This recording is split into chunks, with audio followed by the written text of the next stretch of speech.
Muri icyo gihe Yezu yongera kubonekera abigishwa babiri ku nyanja ya Tiberiya.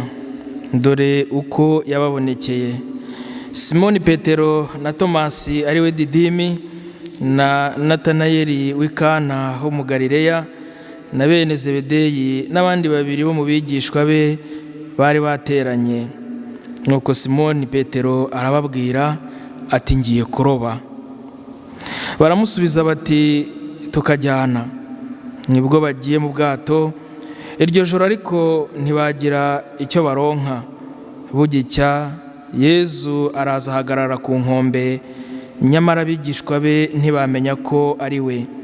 Nuko arababwira ati, bahungu mwe, hari ifi mwaronse? Baramusubiza bati, habe na busa. Arababwira ati, nimurohe urushundura iburyo h'ubwato muraronka. Bararuroha, bananirwa kuruzamura kubera amafi menshi arimo. Nibwo wa mwigishwa Yezu yakundaga abwiye Petero ati, ni Nyagasani. Simoni Petero yumvise ko ari Nyagasani, akenyera umwambaro we kuko atari yambaye, maze yiroha mu nyanja. Abandi bigishwa baza mu bwato bakura urushundura rwari rwuzuye amafi, agatsinda ntibari kure y'ubutaka, nko mu ntambwe 200. Bageze ku butaka babona umuriro ucanye utazeho ifi n'umugati. Yezu arababwira ati, nimuzane kuri ayo mafi mumaze kuroba. Simoni Petero yurira mu bwato, maze akura urushundura ku butaka rwarimo amafi manini 153.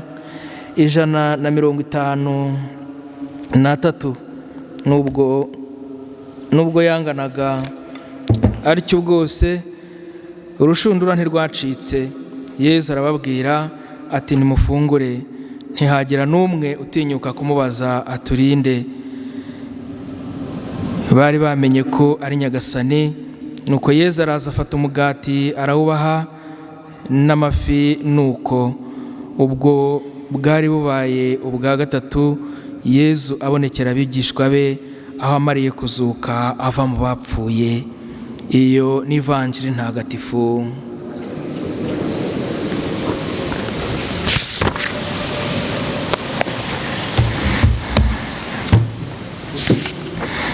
Iki cyumweru cyose cya nyuma ya Pasika ni icyumweru dukunda kumvamo Yezu Kristu abonekera abigishwa be. Amavanjiri menshi twumva agenda agaruka kuko Yezu Kristu yagiye abonekera abigishwa be. Mbere na mbere uko yabonekeye Mariya Madalena, hanyuma uko yabonekeye abigishwa be bajyaga Emawusi, n'uyu munsi twumvise uko Yezu yabonekeye aba bigishwa bafashe umwanzuro wo gusubira kuroba. Nyirango twabyumvise uko bari bateranye, Simoni Petero, Tomasi, Natanayeli na bene Zebedeyi n'abandi babiri bo mu bigishwa be, bose bari bateranye nyuma y'izuka rya Yezu. Ahangaha tuributsa ko nibura nyuma y'izuka hari abigishwa bamaze kubona birangiye ko Yezu Kristo ari mu mva, ko bashyizeho ibuye, bamaze kwigendera, bacika intege, bityo ntibabasha kongera kugarura umutima w'ibyo Yezu Kristo yari yarababwiye. Ari nabyo yongera gusobanura abibwira abigishwa be igihe ababonekeye, ndetse akabibwira n'abigishwa b'Emawusi ukuntu yababwiye, si ubundi ntabwo mwari muzi ko Yezu Kristo yagombaga gupfa akazuka. Yezu Kristo akababoneshereza inzira zose z'ukuntu guhera mu gihe icya Musa ndetse n'abahanuzi kugeza mu isezerano rishya, ko Yezu Kristo yari yarabivuze ko azapfa akazuka, ariko batigeze babyemera. Rero Madalena nawe amaze kubona Yezu araza arabwira ati, nabonye Nyagasani. Harimo abatarabashije kubyumva. Ngira ngo niba mutekereza kuri uku Yezu Kristo yabonekeye abigishwa bajyaga Emawusi, babwiye Yezu wababazaga ibyabaye ati, niwe wenyine gusa utazi ibyabaye ahangaha i Yerusalemu? Barakaye cyane. baramusobanurira ukuntu byagenze, ndetse n'uburyo bwiza baramubwira ngo hari n'abagore bo twari turi kumwe baje baratubwira ngo yazutse. Ariko nubwo babivuze bo bari bafashe umwanya wo kongera kwitahira. Uyu munsi Petero arabwira abigishwa bari bateranye nawe ngo yewe ngiye kuroba. Kuba yarababwiye ko agiye kuroba ni ukuvuga ngo proje y'ubuzima yari yaratangiye na Yezu Kristo irarangiye, agarutse mu byo yari yaravuyemo. Simoni Petero agarutse mu byo yari yaravuyemo, kubera ko n'ubundi Yezu Kristo abigishwa benshi yagiye abakura mu burobyi ku nkombe y'inyanja. Ati yewe rero nisubiriye mu kazi kanjye kuko mbonye ko birangiye. Nabo baramubwira bati tukajyana. Baragenda, bagezeyo baroha urushundura, ariko urushundura ntirwagira icyo rufata kugeza mu gitondo. Iyo utari kumwe na Yezu ntabwo bigenda neza. Iyo Yezu Kristo mutari kumwe ntabwo ubasha kubona icyo wifuzaga. Iyo Yezu Kristo mutari kumwe na bya bindi byo wari wararetse iyo bisubiyemo ntabwo bigukundira.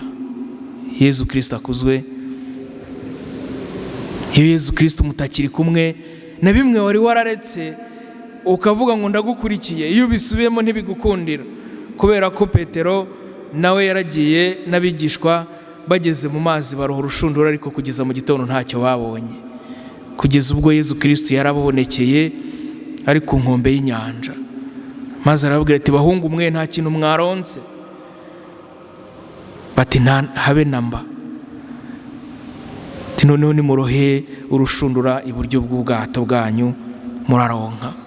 Barabikora, urushundura ruruzura, amafi aba menshi, babura n'ukuntu bayakuramo. Aho Yezu Kristo yageze, aho hari n'ibyari ibibazo bihinduka ibisubizo. Bari bashyize urushundura aho utagombaga kujya, bari bashyize urushundura aho Yezu Kristo atari, ntacyo bagombaga kubona. Ni nayo mpamvu natwe uyu munsi tugiye gusaba ingabire yo gukurikira Yezu Kristo kuko tumwizeye, kubera ko ashobora byose, ashobora kudukorera ibitangaza.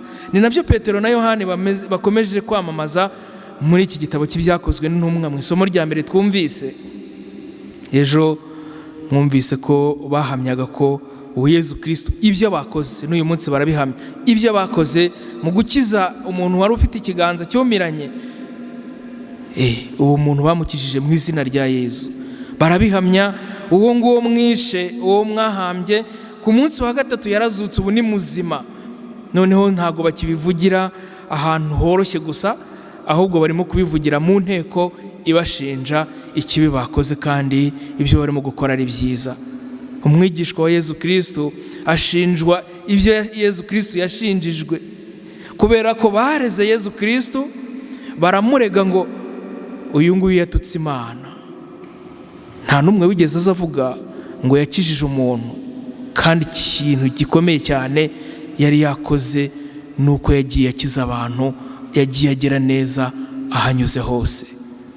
Bityo babona abantu bazamukurikira kurenza uko babakurikira, bahitamo kumwica kugira ngo ave aho ngaho. Ariko mu kumwica ntabwo bari barizi ko barimo kuzuza ibyahanuwe. Yezu Kristo rero uyu munsi niwe Petero na Yohani barimo kuvuga, akavuga ngo ibyo ngibyo twarabivuze, kandi barabivuga bavuye hehe? Muri gereza.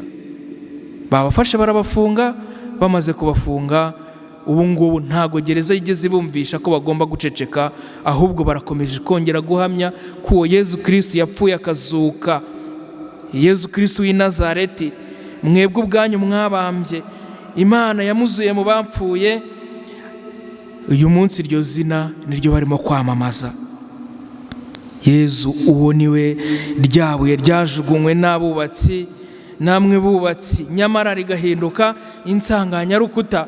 Iyo ni ubuhamya bwa Petero na Yohani barimo kuvuga imbere y'abacamanza, abahereza bitambo, abantu bakomeye, Kayizari nawe arahari. Ese twebwe uyu munsi uwatuboza uwo twemera twamuvuga? Uyu munsi wakubwira ngo utere isengesho rwagati y'abantu uzi neza ko atari abanyagatolika gusa, wakora ikimenyetso cy'umusaraba cyangwa nawe ukora nk'abandi. Uyu munsi wakubwira ngo uhamye ukwemera kwawe, uvuge ngo uri umukatolike uvuye muri gereza, waguhamya? Wavuga ko uri umukristo gatolika? Ngibi byo Yohani na Petero bakoze, ni uguhamya uwo Yezu bemeye kandi udateze kuzabura mu buzima bwabo, kubera ko nk'uko twabyumvise, nubwo bavuye aho bari bakajya kuroba, ariko amafi bayabonye ari uko Yezu Kristo bari kumwe. Natwe ibyo twifuza byose tuzabibona ari uko twamaze kubana na Yezu Kristo uko bikwiriye. Ibyo twifuza byose birashoboka, ariko tutari kumwe na Yezu nta na kimwe twakishoborera. Uyu munsi buri wese yibaza ikibazo kimwe gusa: ese uri kumwe na Yezu Kristo?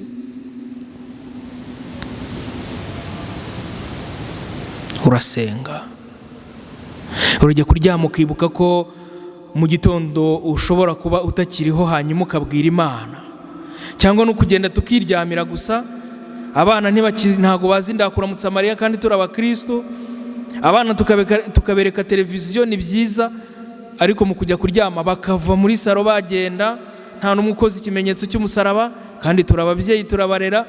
Guhamya ukwemera kwacu, guhamya Yezu Kristo tuzi, ntago bizava kure yaho tuba.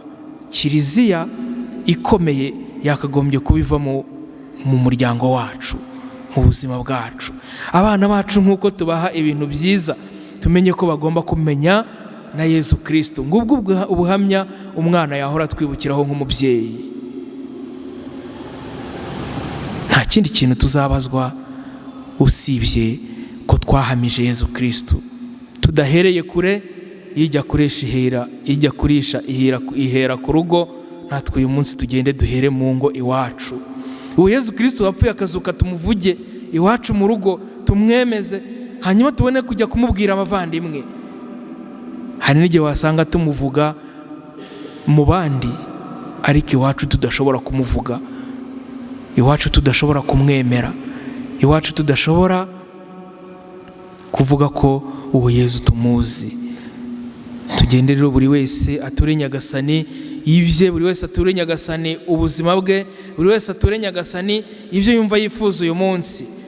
Urifuza ko Yezu yagufasha mu bihe? Ni ibiki wahahiyemo ukaba utararonse? Ni ibiki wagiyemo ariko ukaba ubona habe namba nta na kimwe wigeze ukuramo? Ni hehe waba waragiye gushakishiriza ariko uyu munsi hakaba ntacyo uraronka? Yezu Kristo arakubwira ngo roha urushundura iburyo bwawe. Egera Yezu Kristo akubwira aho ugomba kurobera. Egera Yezu Kristo akubwira aho ugomba guhahira. Egera Yezu Kristo akubwire aho ibyiza bishobora kuva mu buzima bwawe. Ni hehe wifuza ko Yezu Kristo yagufasha? Buri wese ature Nyagasani bye, cyane cyane mu mutima wacu. Tumubwire ngo gumana natwe Nyagasani. Nyagasani Yezu nabane namwe.